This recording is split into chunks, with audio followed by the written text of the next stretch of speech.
Hello guys, welcome back to my channel. And ഇന്ന് നമ്മളെ last day in ലക്ഷദ്വീപാണ്. നമ്മൾ നാളെ രാവിലെ ഫ്ലൈറ്റ് പിടിച്ച് തിരിച്ച് പോകുന്നതായിരിക്കും. അപ്പോൾ ഇന്നത്തെ ലാസ്റ്റ് ഇവൻറ്റ് വന്നിട്ട് ഗ്ലാസ് ബോട്ടിംഗ് ആണ്. നമ്മൾ ബോട്ടിൽ കയറി കഴിഞ്ഞാൽ നമുക്ക് നടുക്കിലൊരു ഗ്ലാസ് ഉണ്ടാവും. അതിൽ ത്രൂ നമുക്ക് കടലിൻ്റെ താഴെയുള്ള കാഴ്ചകളൊക്കെ കാണാം. അപ്പോൾ നമ്മൾ ബോട്ടിലൊക്കെ കയറിയിട്ട് ആ കാഴ്ചകളൊക്കെ കണ്ടിട്ട് നമ്മൾ കൽപ്പറ്റി ഐലൻഡിലേക്കാണ് പോകുന്നത്. അടിപൊളി വ്യൂ ആയിരുന്നു. നമ്മൾ ഫസ്റ്റ് തന്നെ അതാ കണ്ടത് ഈ ഒരു ആമേനെയാണ്.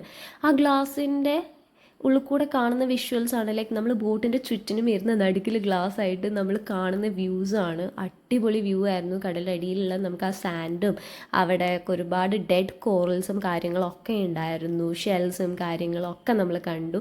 ഫസ്റ്റ് നമ്മൾ കണ്ടത് യാമേനെയാണ്. അതിനുശേഷം നമ്മൾ ഒരുപാട് ഫിഷസും പല ടൈപ്പ് ഓഫ് കോറൽസ് കണ്ടു. ബ്രെയിൻ കോറൽ, പിന്നെ ഫിംഗർ കോറൽസ് ഒക്കെ ആയിട്ട് അങ്ങനെ ഒരുപാട് നല്ല നല്ല വിഷ്വൽസ് ഉണ്ടായിരുന്നു. ഒരുപാട് ഫിഷസിനെ നമ്മൾ കണ്ടു. നീമോ ഫിഷ്, പിന്നെ ഒരുപാട് ഫിഷസിൻ്റെ പേര് എനിക്ക് ഓർമ്മയില്ല. ലൈക്ക് പാരറ്റ് ഫിഷ്, അങ്ങനെ ആ ചേട്ടന്മാർ കുറേ ഫിഷസിൻ്റെ കാര്യങ്ങളൊക്കെ പറഞ്ഞു തന്നു. ഇതൊക്കെ ഡെഡ് കോറൽസ് ആണ് കേട്ടോ.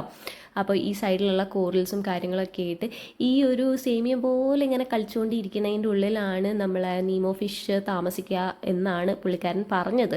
എനിക്കതിനെപ്പറ്റി വലിയ വിവരമില്ല, അവർ പറയുന്നതാണ് നമ്മളെ നോളജ്. അപ്പോൾ ഈ കുഞ്ഞു കുഞ്ഞു ഫിഷസ് ആണ് കേട്ടോ ഈ നീമോ ഫിഷ്. ഈ ഒരു സേമിയം പോലെ കിടക്കുന്ന ഈ ഒരു സാധനത്തിൻ്റെ ഉള്ളിലാണ് കേട്ടോ നീമോ ഫിഷ് ജീവിക്കുന്നത്. അതായത് അവരുടെ വീടാണ് എന്നാണ് പറയുന്നത്. ഇതിൻ്റെ മുകളിൽ കുറേ ബ്രെയിൻ്റെ ഷേപ്പിലുള്ള കുറേ കോറൽസും കാര്യങ്ങളൊക്കെ ഉണ്ടായിരുന്നു. ഈ കാണുന്നതൊക്കെ ഡെഡ് കോറൽസ് ആണ്, അതായത് ജീവനില്ലാത്തതാണ്.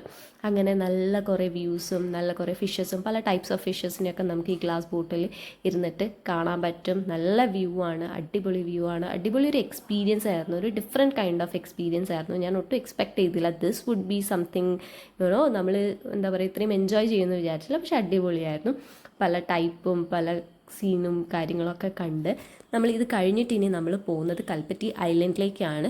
അതൊരു ആൾതാമസം ഇല്ലാത്ത ഐലൻഡാണ്. അത് കുറച്ചും കൂടി ഒരു എന്താ പറയുക റഗ്ഡ് ആയിട്ടുള്ള ഒരു ടോപ്പോഗ്രഫി ആയിട്ടുള്ള ഒരു സംഭവമാണ്. അപ്പോൾ കോസ്റ്റൽ ലൈൻസ് അതുപോലെ സീൻ്റെ ആ ഒരു പെനോറമിക് വ്യൂ ഒക്കെ കിട്ടും. അപ്പോൾ നമ്മളിവിടെ സൺസെറ്റ് കാണാൻ വേണ്ടിയിട്ടാണ് കേട്ടോ വന്നേക്കുന്നത്.